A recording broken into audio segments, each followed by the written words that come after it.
Cinity, we believe in a data-first approach. From optimizing your operations to transforming your business. Here to share his expert views and advice on mergers, acquisitions, and divestitures is Leonard Maganza, Cinity's Chief Customer Officer. To you, Leonard. Hi, my name is Leonard, and I am the Chief Customer Officer at Cinity. And I've been in the data business for 18 years. But what that means in practicality terms is that I've been in the M&A and mergers, acquisition, and divestiture business for probably half of my time, working on the largest multinational deals, whether they're acquisitions, mergers, or divestitures. And what that's meant is we've gone, starting 18 years ago, from helping customers integrate two companies to now getting involved earlier in the process and evaluating whether or not there are enough synergies in the business to merge them. And on the end of the deal, making sure that the return on investment is realized. So in the introduction, I mentioned that I'm in the data business, and that means that I'm in the merger and acquisition and divestiture business, just to show you, kind of how that works. You might sit there and say, does that make sense on the buy side, or does that make sense on the sell side? And the short answer is yes. Just using an example from this week, we had a deal maker call us and say, will you help us do a carve out of one of our public companies? They want to set up a tracer stock. So that's a divestiture of sorts, if you would. The very next day, they called back and said, as soon as they made the announcement and their plan to do that, a private equity firm called who owned a like company and said, we want to see if it makes sense for us to buy that tracer stock in its entirety. By the end of the conversation, they said, this is really a data exercise. We want you to take the data from the company that we wanted to create a tracer stock for.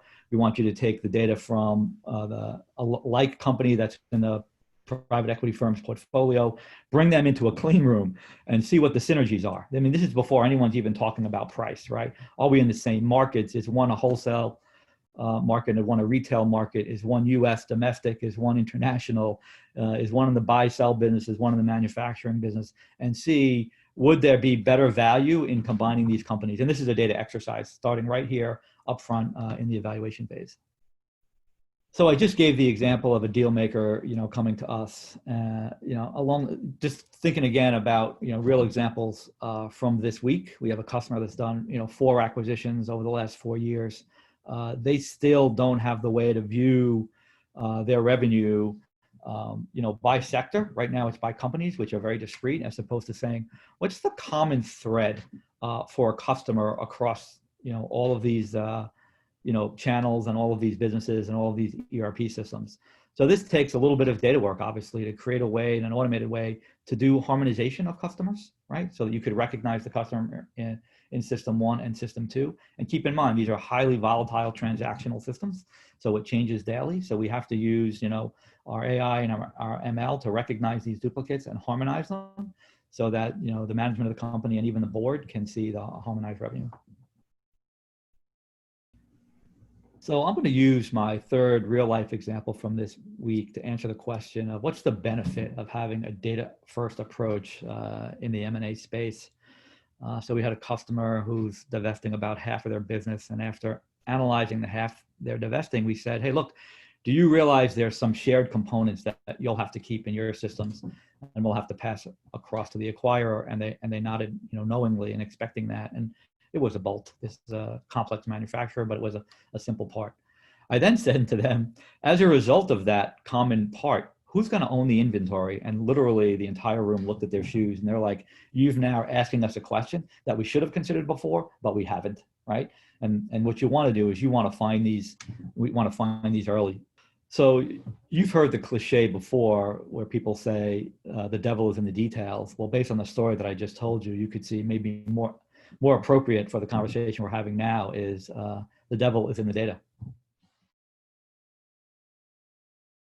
So what's the benefit of engaging a company that only plays in the data space like Cinity, right? A lot of these deal makers, they're working on the buy and the sell side. They have previous relationships sometimes with a company that they're, one of their customers is divesting to, and it creates a conflict of interest.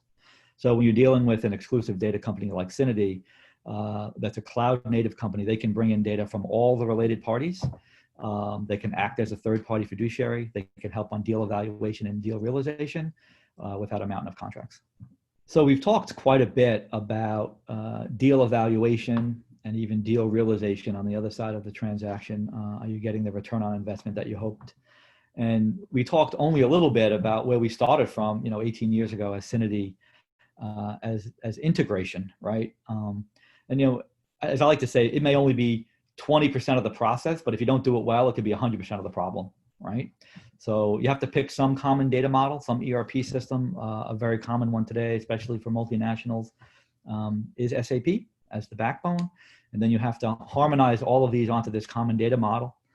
SAP and Cinity jointly together have sponsored a research project by IDC to say, hey, the customers that they've done this for in the past, are they getting a return on investment, and how fast can that be achieved? And the numbers are staggering, some 300% return on investment, some 8-month payback period, millions of dollars saved. And I think actually worthwhile your effort just to explore the details of that as you look at your own transactions. So as we like to say, the data that's in your application today existed in your prior application, and it will exist in your future application. It's the DNA of your business, right? That's really the reason, or the catalyst, if you would, to take a data-first approach in your merger, acquisition, and divestiture transactions. And we've talked a little bit about where we think the best of breed people are going. Having learned from rougher transactions where someone wrote a transitional services agreement and it said, oh yeah, let the acquiring company have the data in the applications, and no more details than that. And there's a mountain of work that needs to be done well to really get the return on investment. So my recommendation to you is join the best of breed, bring data early into your planning process, and call us and see how you can leverage what we've done in the past to make you have a more effective transaction. Thank you, Leonard. To learn more, visit us at www.cinity.com/mergers and acquisitions.